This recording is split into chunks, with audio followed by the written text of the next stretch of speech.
"You don't need that," my son-in-law yelled when he saw my dream travel trailer.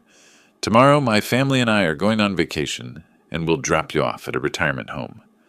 I was shocked, but he didn't know I had a plan. When they hit the road, I sent him a message. "Look in the glove compartment." What he saw there made him stop, and that was just the beginning. Before we continue, please subscribe to the channel and write in the comments what time it is where you are now. I signed my name across the bottom line, the pen steady in my hand. 35 years of selling insurance policies had taught me to read every clause, every condition, and this contract was clean. The Winnebago Vista sat 15 feet away in the Phoenix dealership lot, cream and bronze under the afternoon sun, windows gleaming like promises. $45,000 from my retirement account. Money I'd saved one careful dollar at a time. The salesman shook my hand and dropped the keys into my palm. "Congratulations, Mr. Bishop. She's all yours." I walked to the trailer alone, ran my fingers along the smooth fiberglass exterior. Inside, everything smelled new. I opened cabinet doors in the compact kitchen, tested the faucet, sat in the driver's seat, and gripped the wheel. The Grand Canyon first, I thought. Then Yellowstone. Maybe Montana before the snow came. Places I'd circled on maps for years while clients discussed their whole life policies and term conversions across my desk. Standing in the doorway, I pulled out my phone. Betty would want to know. She'd been asking about my retirement plans for months, suggesting I find hobbies, stay active. This was better than hobbies. This was freedom. I hesitated only a moment before dialing, my thumb hovering over her contact photo, her smile bright, her children on either side. Then I pressed call. "Dad?" Her voice came through flat, distracted. "Betty, honey, I did it. I bought the trailer, a Winnebago Vista, beautiful condition. I'm looking at it right now, and I can already picture the Grand Canyon, Yellowstone, maybe even up to Montana." Silence stretched across the line. Not the good kind, not the pause before excitement, the kind that calculates. "How much did you spend?" Not congratulations. Not a single word about my plans or my happiness. Just numbers. I felt something small deflate inside my chest. 45,000. It's a solid investment, and I've been saving for this since... 45,000? She cut through my explanation like scissors through paper. "That's a lot of money. You could have spent it more wisely." I stood in the dealership parking lot, the keys growing warm in my fist. Cars passed on the street behind me. A family loaded groceries into an SUV 3 spaces over, their children laughing. "I thought you'd be happy for me. This is something I've wanted to do for years." I have to go. Zachary just got home. We'll talk later. The line went dead before I could respond. I stared at the phone screen. Call duration 2 minutes 38 seconds. That's all the time my dream deserved. I climbed into the driver's seat and started the engine, listening to it purr. The drive home took 40 minutes through Scottsdale traffic, and I spent every minute trying to understand what more wisely meant. By evening, I'd parked the trailer in my driveway beside the house. The empty house, 3 bedrooms, 2 baths, spaces my wife had filled before cancer took her 4 years back.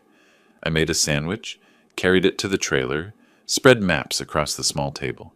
Route 66 memorabilia lined one route. National parks dotted another. My finger traced highways, but my mind kept returning to Betty's voice. That coldness, that immediate focus on cost rather than joy. More wisely, I picked up my phone twice, set it down twice. No follow-up call came. No text saying she was sorry for reacting poorly, that she was happy for me really, that Zachary had just walked in at a bad time. Nothing. The maps lay flat and colorful under the overhead light, but I couldn't find enthusiasm anymore. Outside the window, my house sat dark. One light in the kitchen, one in the trailer.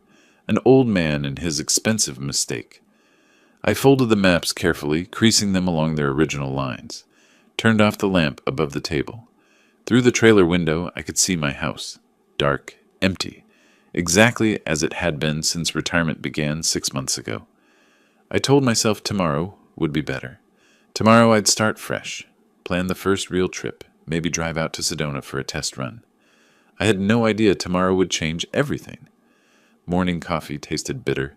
I couldn't tell if I'd used too many grounds, or if yesterday's conversation still coated my tongue. 8:30. and the kitchen window framed my trailer in perfect Arizona sunlight. Beautiful machine, beautiful waste, according to my daughter. I rinsed my cup, set it in the dish rack, and that's when I heard the car. Not the mail truck. Too early. Not a delivery van. I moved to the living room window and watched a black Lexus pull against the curb. Zachary stepped out, slammed the door, and walked toward my house with the stride of a man on a mission. No phone call ahead. No courtesy knock. The front door opened. I hadn't locked it. Rarely did in my neighborhood.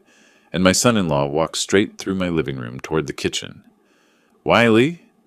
Not Wiley. How are you? Not good morning. Just my name. Flat as a statement. The family talked it over.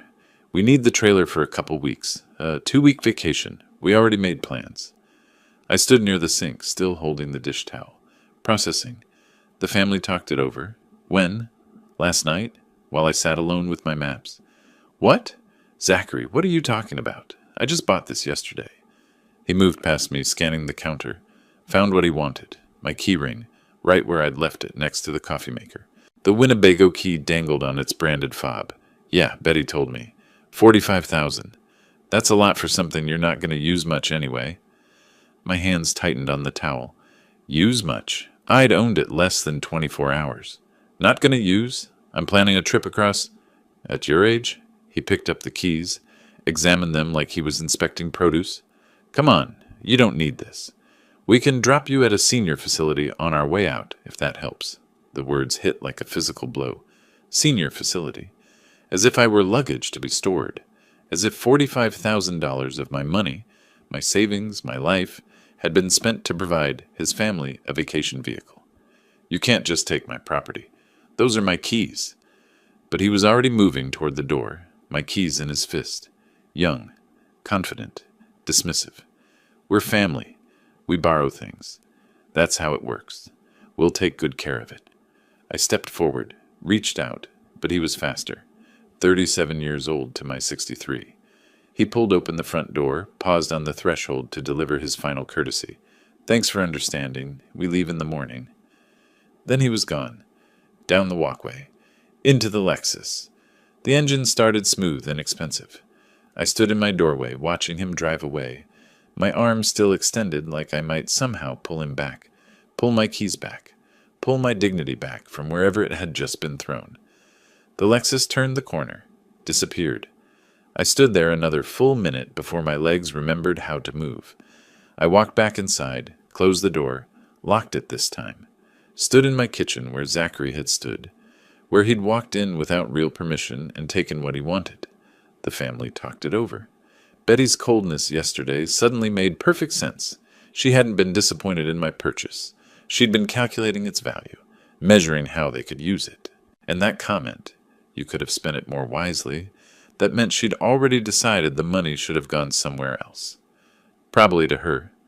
I walked to my bedroom, moving on autopilot, opened the top drawer of my dresser where I kept important documents, spare batteries, old watches, and there, on a small metal ring, the spare key set. The dealership had given me 2. Always have a backup, I'd learned in insurance. Always prepare for loss. I lifted the keys, felt their weight. Zachary thought he'd won, thought I'd accepted it, thought the old man would shuffle back to his empty house and let them take his dream for a 2-week vacation. 35 years in insurance had taught me patience. It had taught me to read people, to spot liars, to document everything. It had taught me that contracts work both ways, that assumptions are dangerous, and that the person you underestimate is often the one who destroys you. I sat down at my desk, the spare keys cold against my palm. Through the window I could see the trailer, still in my driveway, waiting, still mine, still full of maps and possibilities. Zachary would come back tomorrow morning expecting it ready, expecting me compliant. He'd knock on my door or maybe just walk in again, and he'd find out exactly how wrong he was about old men and senior facilities and borrowing things. I pulled out my phone and opened my contacts. I had calls to make. The spare keys sat on my desk while I pulled files from the cabinet. Insurance policies, mine, the house, the trailer, property deeds, investment statements. My will dated 3 years back when I'd updated it after my wife passed. Everything to Betty. Everything I'd worked for, saved, protected. I spread the documents across the desk surface and began reading. An insurance agent learns to think in contingencies. What if this happens? What coverage applies? What's the client's exposure? I applied that same analysis now, but the risk I was calculating had nothing to do with premiums or liability limits. The risk was my daughter and her husband believing they could humiliate me without consequence. The bedside clock read 2 in the morning, then 4, then 6. Dawn came gray through the window, and I was still sitting there, still thinking. Betty's voice on that phone call, "How much did you spend?" hadn't been surprise. It had been inventory. Zachary's confidence walking into my house, taking my keys, mentioning a senior facility, that wasn't improvised cruelty. That was rehearsed, coordinated. The family talked it over. How long had they been planning this? I picked up my phone at 7:30 and scrolled through my contacts. Margaret Sullivan, attorney at law. I'd worked with her on estate planning after my wife died. Professional, thorough, expensive. I pressed call. "Ms. Sullivan, this is Wiley Bishop. I need to see you today about changing my will. It's urgent." Her voice carried that careful lawyer's neutrality. "Mr. Bishop, my schedule is completely... I'll pay double your hourly rate. This can't wait." A pause. Then, "I can move some things around. 2 o'clock?" "I'll be there." I showered, dressed in the gray suit I'd worn to client meetings for 3 decades, pressed white shirt, navy tie. When you're making decisions that matter, you dress like it matters. I made coffee, drank it standing at the kitchen counter, and left the house at 1:15. The drive to her Phoenix office took 40 minutes. I rehearsed what I'd say. Clinical. Factual. No emotion. Margaret Sullivan's office occupied the 3rd floor of a building near the courthouse. Glass desk, leather chairs, framed degrees on the wall. She shook my hand and gestured for me to sit. "Your current will leaves everything to your daughter Betty. You want to change this too?" I met her eyes. "The Veterans Assistance Fund of Arizona. Primary beneficiary. Betty receives $1. I want that specified. Exactly $1. She set down her pen. "Mr. Bishop, this is a significant change. Are you certain? Sometimes family disputes can be... I've never been more certain of anything. How quickly can you prepare this?" She studied my face, looking for doubt or anger or grief. She wouldn't find any. I'd moved past those. "I can have this ready by this afternoon. You'll need 2 witnesses for signing. May I ask what prompted?" I stood. Family showed me who they really are. I'm just responding appropriately. 3 hours later, I returned to her office. The document was ready. 2 paralegals served as witnesses. I signed my name 3 times, once on the original, twice on copies. The pen moved steady across each signature line. No hesitation, no regret. "I need all 3 copies," I told Margaret. She placed them in a folder and handed it across the desk. "The original will be filed with my office. These copies are for your records. Mr. Bishop, if you need to discuss..." "Thank you for your time, Ms. Sullivan." I drove home with the folder on my passenger seat. The trailer sat in my driveway exactly where I'd left it, cream and bronze in the afternoon light. I parked my car and walked to the trailer, the spare keys in my hand. The lock turned smooth. The door opened with a soft click. Inside, everything smelled new still. Zachary hadn't taken it yet. Would take it tomorrow, he'd said. I walked to the front, opened the glove compartment, and placed 1 copy of the will inside. Not hidden. Right on top, where anyone looking for registration or insurance papers would find it immediately. I stood there a moment, looking around the interior, the compact kitchen, the table where I'd spread my maps. This had been my dream, my reward for 35 years of careful work and careful saving. They'd turned it into theft. "Let's see how that vacation goes," I said to the empty space. I locked the trailer and walked back to my house. Through the living room window, I could see it sitting there, innocent, ordinary, waiting. I'd placed the document carefully, right where someone checking the vehicle registration or looking for the insurance papers would find it. I made coffee and sat down at the kitchen table. They'd be here soon. Zachary had said they were leaving in the morning. I checked the time. Any hour now. I stood at the window with my coffee, watching the street. 7:40 in the morning. The neighborhood was waking, garage doors opening, cars backing out, people heading to work.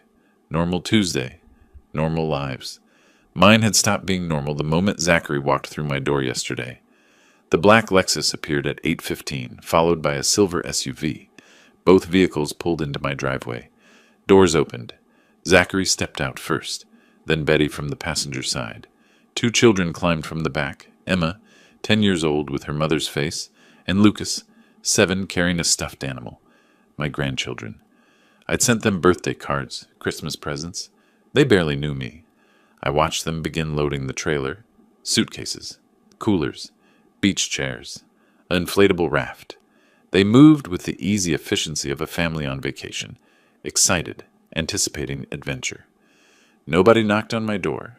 Nobody glanced at my window. I might as well have been invisible. Zachary unlocked the trailer with the keys he'd taken from my counter. He climbed inside first, checking things, then emerged and waved the family forward. They loaded supplies through the open door, stuffing storage compartments, arranging their belongings in my space. Then Zachary turned toward my house. He cupped his hands around his mouth and called out, loud enough for the neighborhood to hear, "Thanks for the trailer, Wiley. We'll take real good care of it. Might even send you some postcards." Betty touched his arm. "Zachary, just let's go." He laughed. "What? He can't hear us anyway. Probably sulking inside." Emma tugged at her father's shirt. "Dad, can we stop at the Grand Canyon?" Lucas jumped up and down. "I want to see the ocean." Zachary crouched between them, expansive, generous. "We'll see everything, kids. 2 whole weeks of adventure." They climbed into the trailer, Zachary in the driver's seat, Betty beside him, children in the back. The engine started. I watched them pull out of my driveway, turn left onto the street, and disappear around the corner. The entire process took 12 minutes. I sat down at my kitchen table and placed my phone in front of me. Checked the time. 8:27. They'd take Interstate 10 west, most likely. Phoenix to California, through Tucson, past the desert towns. 2 hours would put them past Casa Grande, maybe approaching Gila Bend. Far enough that turning back would be a decision, not a quick fix. I drank my coffee slowly, washed the cup, dried it, put it away, checked the time. 9 o'clock, 9:30, 10, 10:15. At 10:27, I picked up my phone and opened a new message. Zachary's number. I typed 4 words. Check the glove compartment. I pressed send and set the phone back on the table. 3 minutes passed. Then my phone lit up. Zachary calling. I let it ring. Voicemail. Another call. Voicemail. The screen didn't go dark. Immediately another call, this one from Betty. I let it ring through. By 10:45, I had 63 missed calls from Zachary, 28 from Betty, multiple voicemails. I tapped one, listened to the first 5 seconds. "Wiley, what's in the glove compartment? Call me back." I deleted it without finishing. Tapped another. "What the hell is this? You can't do this. Call me right now." Delete. Next voicemail. Betty this time, her voice breaking. "Dad, please. Please call us. We need to talk about this. Please." I set the phone down and opened the message screen. Typed slowly, making sure each word was exactly what I wanted. This is only the beginning. Send. I placed the phone face down on the coffee table. The buzzing continued. Vibrations against the wood. Insistent. Desperate. Their panic was invisible from here, but I could imagine it. Zachary pulling over on the interstate's shoulder. Betty reading the will, her face going white. The children in the back asking what's wrong. Why did we stop? Are we still going on vacation? I walked to my office and opened the filing cabinet. Inside, I pulled out the folder I'd prepared the night before. Second copy of the will, paperwork for the trailer, purchase receipts, the original signed title.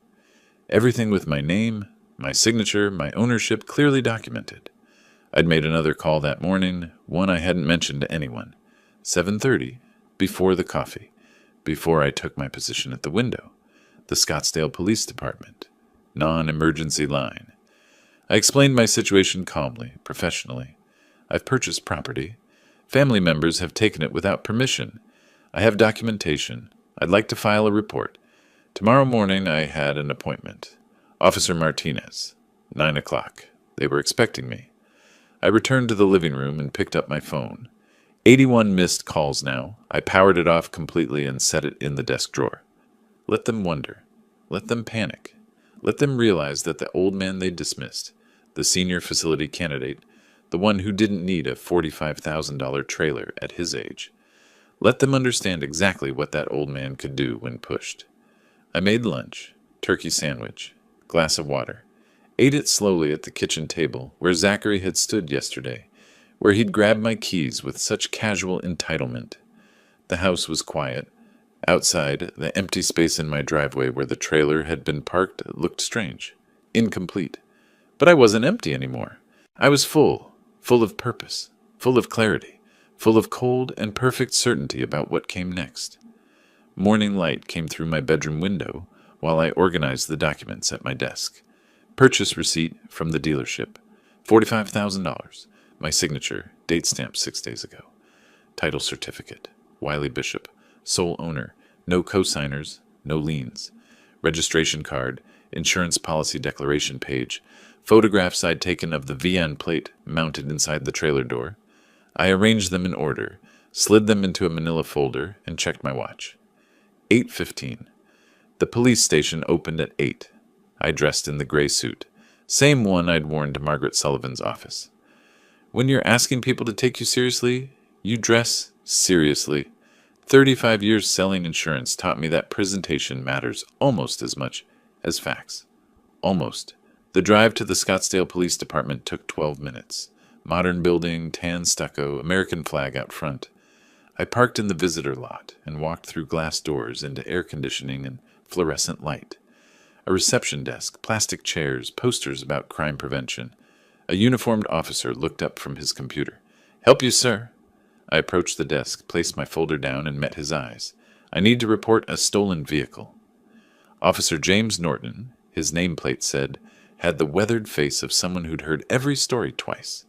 He pulled out a form, clicked his pen. "What kind of vehicle?" "Recreational vehicle. Winnebago Vista trailer. Purchased 6 days ago for $45,000. My son-in-law took it without permission yesterday morning." Norton's pen paused. "Family dispute," his expression said. "Not real theft. I'd expected this. Do you have proof of ownership?" I opened the folder, turned it to face him. "Purchase receipt from the dealership. Title in my name only. Registration. Insurance policy. Also in my name. I can provide the VIN number and current location of the vehicle." Norton pulled the documents closer, examining each one. His expression shifted, professional interest replacing skepticism. "Current location? Interstate 10, westbound. He told me yesterday he was driving to California. Should be about 2 hours west of here by now." He began typing, entering information into his computer. "Did you give him permission to use this vehicle?" "No. He came to my home, took the keys from my counter, and drove away, despite my objections. I have a spare key set, which is how I secured my personal documents from inside the vehicle before he left." Norton photographed each document with his phone, logged the VIN number, asked for Zachary's full name and description. He typed steadily, asking questions, filling in blanks on his screen. The form took 20 minutes. When he finished, he looked up at me with something approaching respect. "Mr. Bishop, based on the documentation you've provided, this qualifies as unauthorized use of a motor vehicle. Given the value, it's a felony offense. I'll enter this into the system immediately. Highway Patrol will locate the vehicle and make contact with the operator." "What happens then?" "They'll inform him of the theft report and give him options. Return the vehicle to you immediately, or face arrest for grand theft auto." I thanked him and left. Simple as that. Documentation, procedure, law. 3 pillars that held up civilization. Zachary had forgotten that, or maybe he'd never understood it in the first place. I drove home, made coffee, and sat by the front window. The empty space in my driveway looked less strange now. Soon it wouldn't be empty. My phone rang at noon. Norton's voice, professional and neutral. "Mr. Bishop, Highway Patrol located your vehicle approximately 70 miles west of Phoenix. Officers made contact with the operator. He's been informed of the theft report and is returning the vehicle to your address." "Was there any trouble?" "Some initial resistance. Claims it's a family misunderstanding. Officers explained that the title shows one owner, and you've filed an official report. He understood his options." I imagined the scene. Flashing lights in the rearview mirror. 2 patrol officers approaching with hands near their weapons. Standard procedure for vehicle theft stops. Zachary's confident smile evaporating when they told him why they'd stopped him. Betty crying in the passenger seat. The children confused in the back, asking why police were there, why their vacation had stopped. Thank you, Officer Norton. They should arrive at your location in approximately 2 hours. Do you need an officer present when they return the vehicle? No, I just want my property back. I ended the call and checked my watch. 2 hours. I refilled my coffee and returned to my window seat. The afternoon sun was hot, typical for August in Arizona. Dry heat, they called it, as if that made 110 degrees more comfortable. I thought about Zachary's face when the patrol officers approached. The moment he realized this wasn't just an angry old man making empty threats. This was the law. This was documentation and procedure and consequences. This was what happened when you stole $45,000 of someone else's property and thought family status made you immune. The coffee was cold when I finally saw the trailer turn onto my street. 2 o'clock, almost exactly. Zachary's Lexus followed behind it, Betty driving. The trailer pulled into my driveway, lurching slightly as Zachary braked too hard. The engine cut off. Nothing moved for 30 seconds. Then Zachary's door opened and he stepped out. His face was red. Sun or rage, I couldn't tell. Probably both. He slammed the trailer door hard enough that I heard it through my closed window. Betty emerged from the Lexus more slowly, her face blotchy and swollen. The children stayed in the back seat, pressed against the windows, watching. I stood up, walked to my front door, and stepped onto the porch. Didn't go to them. Made them come to me. My property. My driveway. My terms. Zachary stormed across the concrete, stopping 10 feet away, close enough to shout, not close enough to touch. You humiliated us. Police stopped us on the highway like criminals, in front of my kids. What kind of sick old man does this to his own family? I kept my voice level, conversational, the kind whose property was stolen. Stolen? The word came out strangled. We're family. You don't call the police on family. You took my vehicle without permission. That's theft. The police agreed. His hands clenched into fists. For a moment I thought he might actually swing at me. Part of me almost hoped he would. Assault on a senior citizen. Officer Norton would be interested in that. You think you're clever? Changing your will like some kind of revenge? We'll fight it. We'll have you declared incompetent. Clearly you're suffering from dementia, if you think this is acceptable behavior. There it was, the threat I'd been waiting for, the move I'd anticipated, predictable. Betty approached slowly, tears streaming. Dad, please. The kids are terrified. They don't understand why their vacation was ruined, why you're doing this to us. I looked at her directly. To us? Or to you, Betty? She flinched. I'm your daughter. How can you treat me this way? I treated you like family. I told you about my dream. You told your husband. He came and took it from me. So yes, Betty, this is how I treat people who do that. He's my husband. He made a mistake. Can't you forgive one mistake? Think about your grandchildren. The grandchildren, the guilt card. I'd expected that too. Zachary stepped closer, voice dropping to something harder than shouting. This isn't over. You'll hear from our attorney. We're filing papers tomorrow. You're clearly not mentally competent to manage your affairs. I held out my hand, palm up, waiting. He stared at me, confused. The keys, I said. His jaw worked. He wanted to refuse, wanted to throw them at my feet or into the street. But he'd learned something today, that refusing had consequences. He pulled the key ring from his pocket and dropped it into my hand. The metal was warm from his body heat. I closed my fingers around it, turned, walked to my front door. Behind me, Betty was still crying. Zachary was breathing hard through his nose. The children watched through car windows. I stepped inside and closed the door. Lock engaged with a solid click. Through the window, I watched them stand there for another minute. Then Zachary grabbed Betty's arm and pulled her toward the Lexus. They drove away. The trailer sat in my driveway, returned, but no longer representing dreams. Now it represented something else entirely. I went to my kitchen and poured the cold coffee down the sink. Tomorrow they'd filed their petition. Tomorrow the next phase would begin. Tonight I had calls to make. The letter arrived at 9:30 the next morning. I was drinking coffee on my back patio when I heard the doorbell, a courier in a uniform asking me to sign for delivery. Official legal-size envelope. Law firm return address embossed in the corner. Whitman and Associates, attorneys at law. I signed the electronic pad, closed the door, and opened the envelope standing in my kitchen. The paper was heavy, expensive. The language was formal. Petition for determination of incapacity. Grounds for belief that Wiley Bishop, age 63, lacks the mental competence to manage his financial affairs. Recent erratic behavior, including estrangement from family, making impulsive purchases, and initiating criminal proceedings against family members. Request for court-ordered psychiatric evaluation. I read it twice, slowly. They'd worked fast, consulted an attorney yesterday evening, filed this morning. Zachary was nothing, if not reactive. Every action of mine met with immediate counteraction. Predictable, almost disappointing.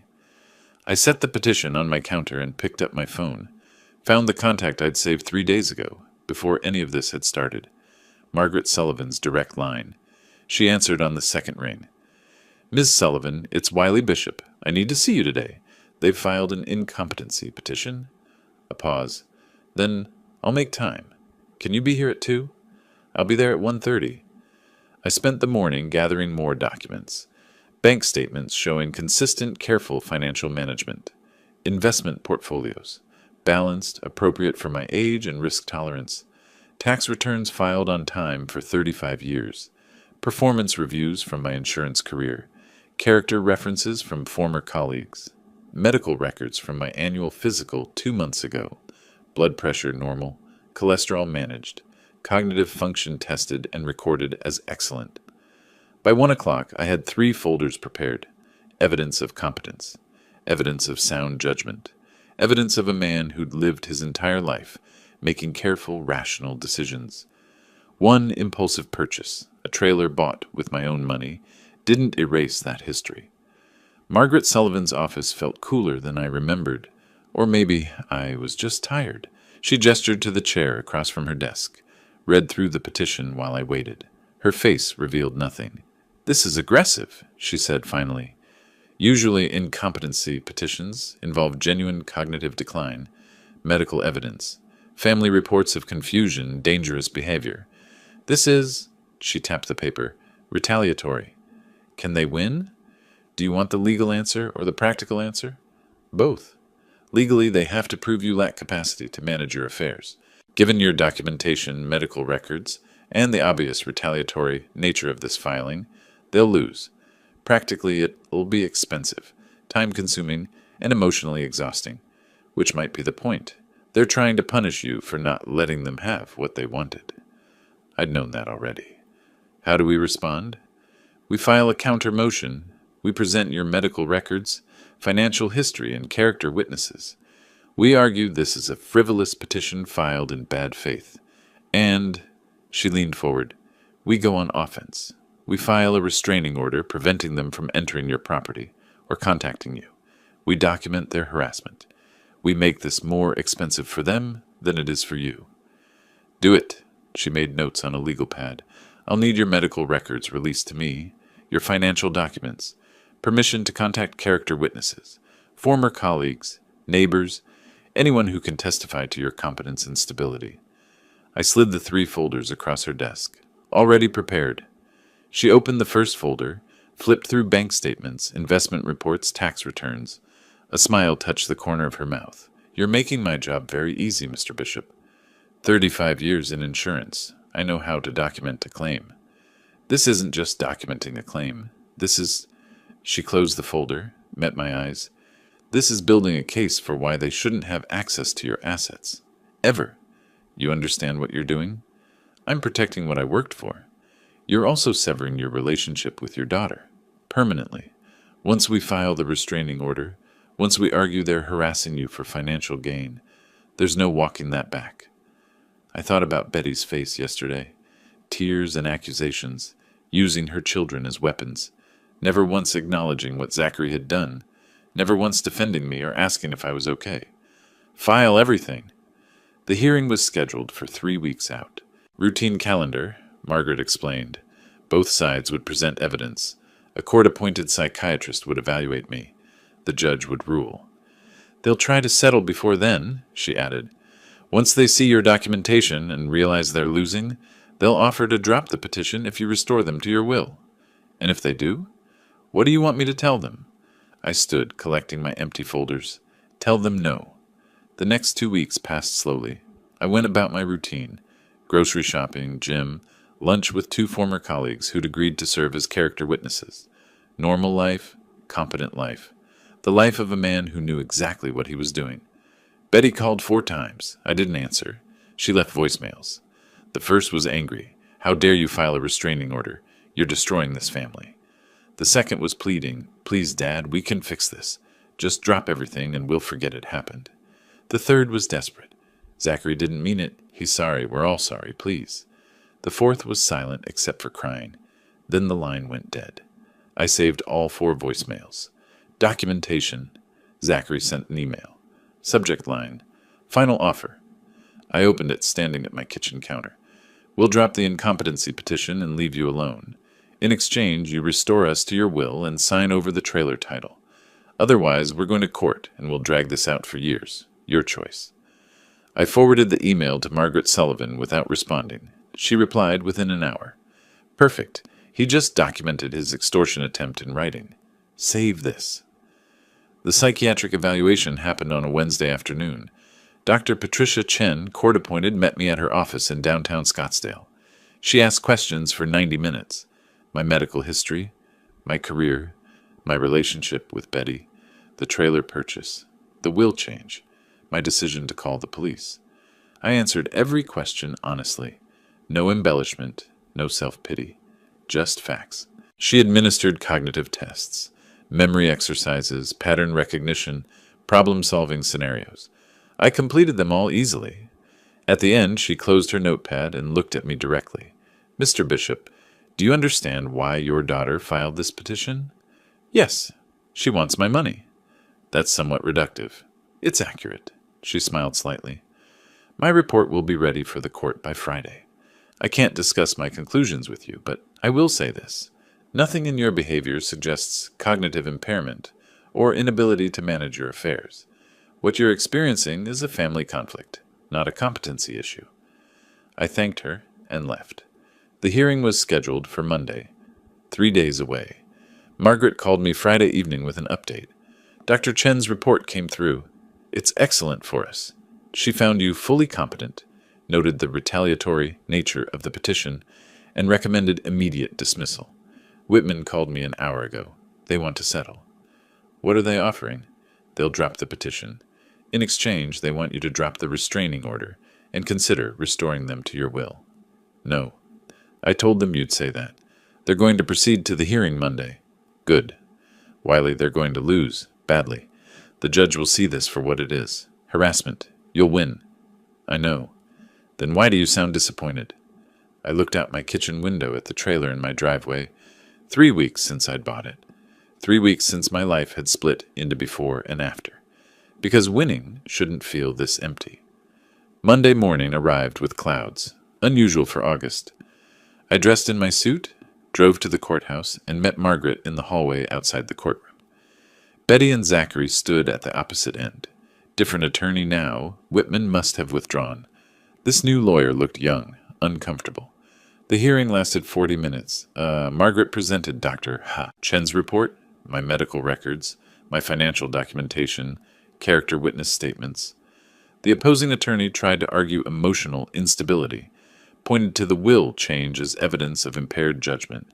Judge Catherine Rhodes, efficient, mid-50s, with zero patience for nonsense, cut him off mid-sentence. Counselor, changing one's will is not evidence of incompetence. It's evidence of autonomy. Do you have any medical evidence of cognitive impairment? Your Honor, the defendant's recent behavior that includes proper documentation, legal consultation, and appropriate use of law enforcement when his property was stolen. That's not impairment. That's good judgment. Petition denied. The gavel fell. One sharp sound. Over. Betty stood frozen. Zachary's face went white, then red. Their attorney gathered papers quickly, avoiding eye contact. I walked out of the courtroom with Margaret. Didn't look back. On the courthouse steps, she turned to me. The restraining order stands. They can't contact you without violating it. The will change is protected. Your competence is established on record. You won everything. Yes. Why don't you look happier? I watched cars pass on the street. Normal people, normal lives, going about their Monday.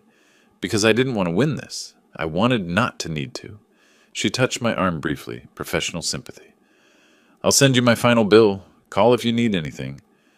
I drove home alone. The trailer sat in my driveway, exactly where it had been for 3 weeks. I hadn't been inside it since the day I'd placed the will in the glove compartment. Hadn't started planning trips. Hadn't spread maps across the table. I unlocked it now and stepped inside. Everything smelled stale. I opened windows, letting August heat flow through. My phone buzzed. Text message. Unknown number. You destroyed your family for money. Hope it was worth it.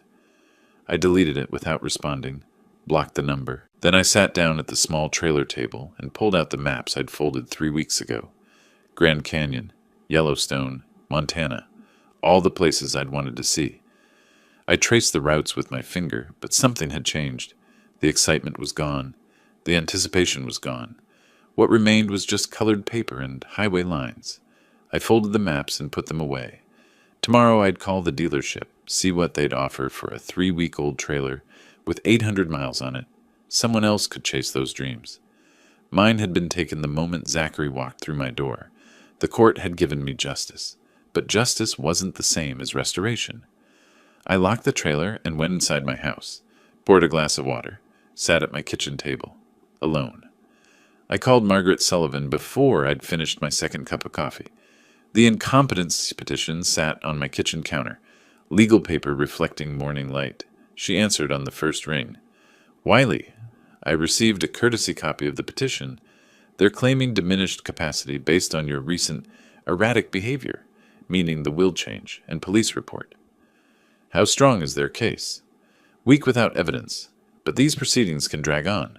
We need to be proactive. What do you recommend? Get comprehensive medical evaluations from independent physicians before any court-ordered assessment. Establish your mental competency on the record. 2 doctors. Complete cognitive workups. Neurological examination. Documentation they can't dispute. I made the appointments that afternoon. Dr. Patricia Hendricks for Wednesday. Dr. Robert Chen for Friday. General practitioner and neurological specialist. Cover all bases. Dr. Hendricks's office was in North Scottsdale, modern building with desert landscaping. She was thorough, took my medical history, reviewed my medications, blood pressure, cholesterol, both managed well, asked about family history, lifestyle, exercise habits. Then the cognitive tests began. Mr. Bishop, I'm going to give you 3 words to remember. I'll ask you to repeat them in a few minutes. The words are apple, table, penny. Can you repeat those? Apple, table, penny. She had me count backward from 100 by sevens. Name the current president. Recall what I'd had for breakfast. Draw a clock face showing 3:15. She asked about current events. What happened in the news this week? I told her about the hurricane in Florida, the economic report, a Supreme Court decision I'd read about. 20 minutes later. Now what were those 3 words? Apple, table, penny. She made notes. Smiled slightly. Your cognitive function is excellent, Mr. Bishop. Memory, attention span, reasoning, all within normal parameters. Actually better than average for your age group. Dr. Chen's examination was more technical. Neurological reflexes, coordination tests, spatial reasoning assessments. He had me walk heel to toe across the room, touch my nose with alternating index fingers, identify patterns in visual sequences. Do you do puzzles? He asked, reviewing his findings. Crosswords? Your reaction time and processing speed are impressive. Insurance policies, I told him. Spent 35 years reading fine print. Keeps the mind sharp. Both doctors provided detailed written reports on official letterhead, complete cognitive assessments, neurological examinations, conclusions. No evidence of dementia, cognitive impairment, or diminished capacity. Patient demonstrates sound judgment and decision-making abilities. I delivered both sealed reports to Margaret's office the following Tuesday. She opened them, read carefully, nodded with satisfaction. These are excellent. Court-appointed psychiatrists would reach the same conclusions. Their incompetency petition just became much harder to defend.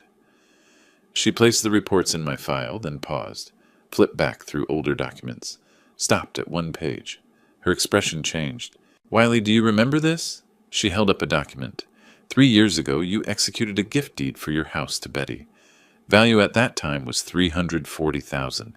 Current value probably $380. I studied the paper, my signature at the bottom, Betty's next to it. 3 years ago, 6 months after my wife died. I'd wanted Betty to have security, wanted her to know she'd always have something substantial. I remember, after my wife passed, I wanted Betty to have security. Margaret set the document on her desk between us. "This is a revocable gift deed. You can take it back." The words hung in the air. Take it back. Under what circumstances?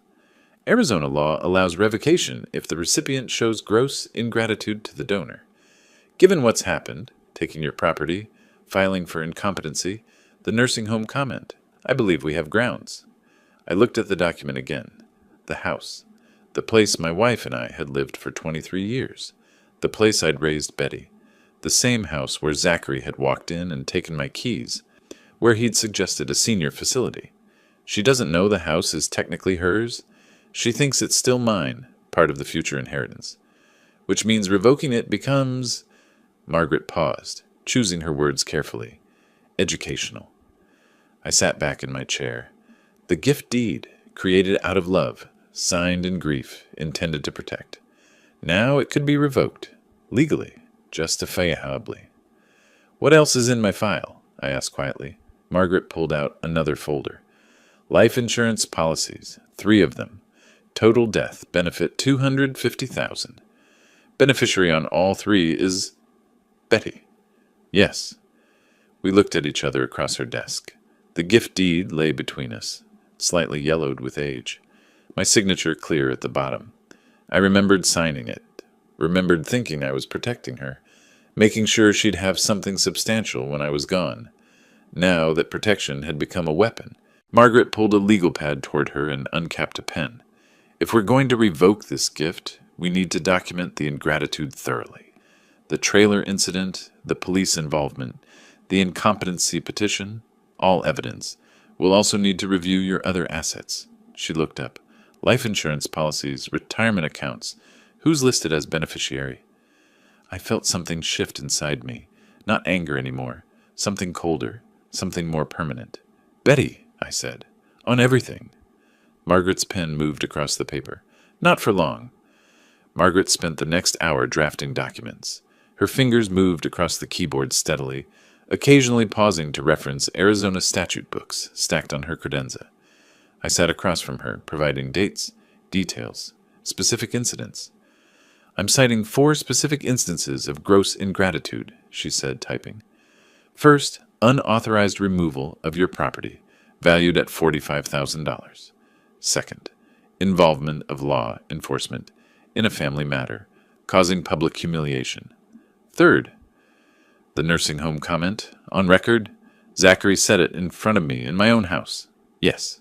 And fourth, the filing of a frivolous incompetency petition despite documented medical evidence to the contrary." She stopped typing, reviewed what she'd written. "This is airtight, Wiley. Any judge would uphold the revocation." She printed the document, handed it to me.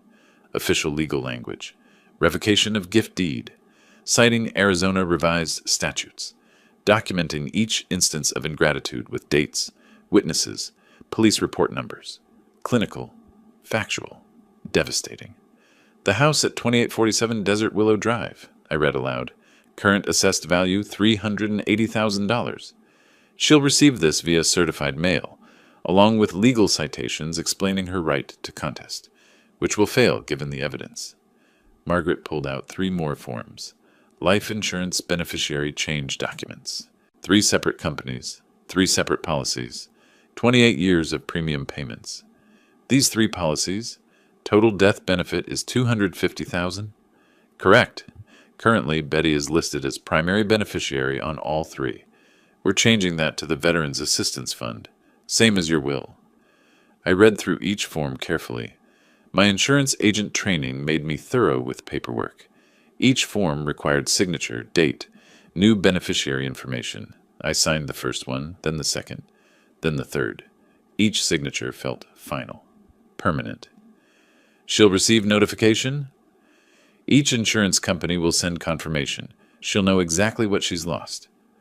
Margaret's assistant came in, collected the documents, prepared certified mail envelopes, 1 for the gift deed revocation, 3 for the insurance confirmations, affixed tracking stickers, documented everything. Bureaucratic but essential. Proof of delivery. Margaret paused before sealing the envelope containing the gift deed revocation. Wiley, I need to ask, are you certain about this? Once we send these letters, there's no easy path back. Your relationship with your daughter. I cut her off, firm but not angry. My relationship with my daughter ended when she stood by while her husband stole from me. These documents just make it official. She sealed the envelope. The certified mail went out Tuesday afternoon. By Thursday morning, my phone had erupted.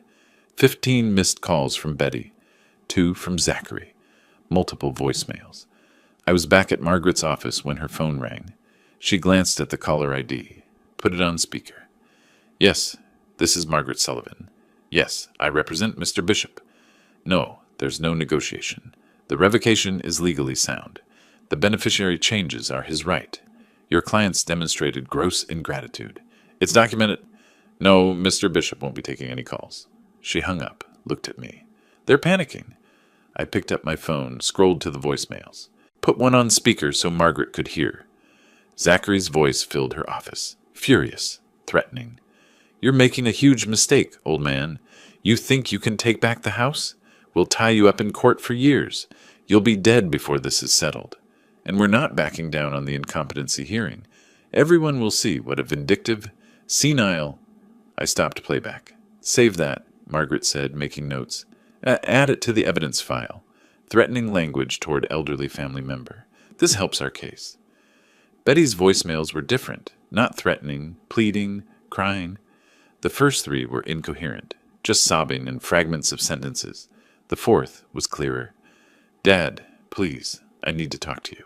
Just me, not Zachary. Please, I'm coming over tomorrow morning. Please be home. I checked the timestamp. 20 minutes ago. Tomorrow morning. Friday.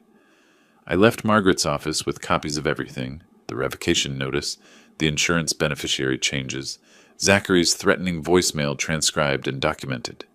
The Arizona sun hit me as I stepped into the parking lot. Hot, relentless. September in Phoenix felt like punishment. I sat in my car without starting the engine, looked at my phone again. 17 missed calls total now, all but 2 from Betty's number.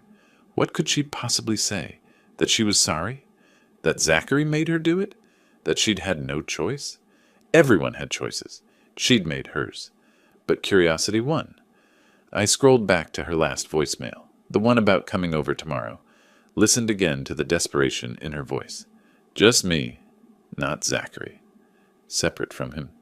That was new. I started the car and pulled out of the parking lot. The drive home took 30 minutes through afternoon traffic. I spent it thinking about what she might say, what I might say back. Nothing, probably. There wasn't much left to say. But I'd be home tomorrow morning. If she wanted to talk, I'd listen. Once. My phone buzzed with a text message as I pulled into my driveway. Betty, I'm sorry. I'm so sorry. Please let me explain. Tomorrow. Just give me 30 minutes. Please, Dad. I read it twice. Then I turned off my phone and went inside. The house was quiet. Empty. The trailer sat in the driveway, still unused. 3 weeks since I'd bought it. 3 weeks since everything had fallen apart. I made dinner, grilled chicken, salad, rice, ate alone at my kitchen table, washed the dishes, dried them, put them away. Tomorrow Betty would come. She'd apologize or explain or beg. It wouldn't matter. The documents were filed. The certified mail was delivered. The gift deed was revoked. The insurance beneficiaries were changed. All legal, all documented, all final. I went to bed early but didn't sleep. Lay in the dark thinking about 3-year-old signatures on gift deeds, about protection and betrayal, about the difference between being a father and being someone's insurance policy. My phone was still off. Let her wonder if I'd read the text. Let her worry I wouldn't be home. I'd be home. I'd listen to whatever she had to say. And then she'd leave, and it would be over. I was at my kitchen window when Betty's car pulled into the driveway. 9:30, Friday morning. Alone. No Zachary in the passenger seat. That was significant. I opened the door before she knocked. She'd been crying. Her eyes were swollen, mascara smudged. Her hands shook as she stood on my porch. "Dad, please, can we just talk? Just the two of us?" I stepped aside, gestured toward the living room. "You wanted to talk. I'm listening." She sat on the edge of the couch, the same couch she'd sat on growing up. Birthday parties, Christmas mornings, movie nights when she was 10 years old. The memories hung in the room like ghosts. I never wanted any of this. The trailer, the police, the legal fights. This isn't what I wanted. I sat in the chair across from her, not beside her. Distance mattered. "Then what did you want, Betty?" Her voice broke. "Zachary pushed for everything. The trailer was his idea. Filing the incompetency petition was his idea. I just went along because he's my husband, and I didn't know how to stop it." "You didn't know how to say no to him, but you knew how to say nothing when he humiliated me?" She looked down at her hands, twisted her wedding ring. "I'm sorry." "For what specifically?" For all of it. For not standing up to him, for letting things get this far." I leaned forward, asked the question I'd been holding since that morning in my driveway. That day when he took my keys, when he suggested dropping me at a nursing home like I was trash to be discarded. "You were there. Why didn't you defend me?" Long silence. She stared at her lap. 30 seconds passed. 45. I don't know. I should have. I'm sorry. You do know. You chose him over me. You're just not willing to say it out loud." Her tears came harder. "I love you, Dad. I do. But he's my husband. I have to live with him. I have to—" "You have to choose. That's what you're saying. You chose him then. You're choosing him now." "It's not that simple." "It is that simple." I stood, walked to the window, looked out at the trailer in my driveway. "I'll stop everything. The gift deed revocation, the insurance changes, all of it. The house becomes yours again. The inheritance stays intact. One condition." Hope flickered across her face. "Anything." "What?" "File for divorce. Remove Zachary from your life. Choose your father over your husband, the way you chose your husband over your father." Her expression changed. Shock first, then comprehension, then anger. "You can't ask me to do that. That's manipulation. That's blackmail." I turned from the window, looked at her directly. "No, Betty. Blackmail is threatening someone to get something you're not entitled to. I'm entitled to respect from my daughter. I'm offering you a choice, the same choice you gave me when you stood silent while he stole from me. You chose then. Choose now." She stood, grabbed her purse. "This is cruel. You've become cruel. I've become fair. There's a difference." She walked to the door, paused with her hand on the knob. "You're going to die alone and bitter." "Maybe. But I'll die knowing I didn't let people walk over me. Even family." She left. The door closed with a soft click. I watched through the window as she sat in her car for 5 minutes, crying. Then she started the engine and drove away. I'd expected to feel something, satisfaction maybe, or vindication. Instead, I just felt tired. Old. The house was quiet. Evening came. My phone buzzed with a voicemail. Zachary's voice, furious. "You sick piece of work, asking her to divorce me? What kind of father does that? You're going to pay for this. We'll drag you through every court in Arizona. We'll make sure everyone knows what a manipulative, vindictive old man you are. This isn't over, not even close." I played it once on speaker. Then I forwarded it to Margaret with a 2-word message. More evidence. Her response came within minutes. "Perfect. This helps if they escalate. Are you ready to move forward with the house sale?" I looked around my living room. Betty had sat on that couch an hour ago, crying. Before that, countless family dinners, birthday celebrations, movie nights when she was young. The house held decades of memories, but memories weren't enough to override betrayal. I typed my response to Margaret. "Yes, list it immediately. I'm ready to move on." I set the phone down and walked to my home office. In the desk drawer, I had a folder of real estate listings. Small houses in Sedona, a town I'd always wanted to explore. Mountain views, quiet streets, far enough from Phoenix to be a fresh start. I pulled out the folder and spread the listings across my desk. One caught my eye. 2-bedroom, Mountain View, $220,000. I circled it with a pen. Time to stop looking back.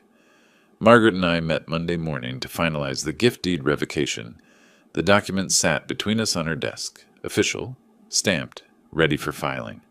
This is it, Wiley. Once I file this with the county recorder, the gift deed is officially revoked. The house is yours alone. Are you ready? I signed my name across the bottom line.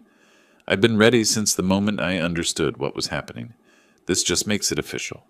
She witnessed my signature, added her notary seal. For what it's worth, I think you handled this with remarkable restraint. Many people would have been far more vindictive. I'm not trying to destroy them. Just protect what's mine. She filed the documents that afternoon. By Wednesday, the house was legally mine again. 3 years after I'd gifted it to Betty out of love, it was back in my name because of betrayal. David Torres, the real estate agent, put the for sale sign in my front yard Thursday morning. I watched from the window as he hammered it into the lawn. The house I'd lived in for 23 years was now just a property transaction. The listing went live Friday, multiple showings over the weekend. By Monday afternoon, David called with 3 offers. Mr. Bishop, all cash buyers, all wanting quick close. Highest is $392, can close in 2 weeks. Take it, I don't need top dollar. I need to be done with this place. Are you sure? We might get asking price if we wait. I'm sure. Accept the offer. While the house sale processed, I drove to Sedona. The listing I'd circled was still available. 2-bedroom, Mountain View, $220,000. I walked through empty rooms, stood on the back patio looking at red rocks rising in the distance. The realtor talked about square footage and recent upgrades, but I barely heard her. This works. This is enough. 2 bedrooms, one for me, one for an office. Kitchen overlooking the mountains. No neighbors too close, no memories. Just space to breathe.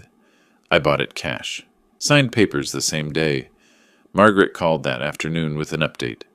Betty and Zachary's attorney called again. He wanted to discuss settlement options. I told him there's nothing to settle. Everything you did was legal. The incompetency hearing has been dismissed. The judge reviewed your medical evaluations and found no grounds. What did he say? He asked if you'd be willing to meet with Betty one more time. I said I'd ask, but I already know your answer. You do. The Phoenix house closed 2 weeks later. I signed the final papers in a title company office, received a cashier's check for $392,000. Added to my savings, I had enough to live comfortably for the rest of my life, on my terms. I spent the next week packing. The trailer that had caused so much trouble finally served its purpose. Clothes, maps, camping equipment, travel guides. I loaded it methodically, checking items off my list. My insurance agent training, everything documented, nothing forgotten. The morning I left, I drove north instead of south. Phoenix to Flagstaff, then west to the Grand Canyon.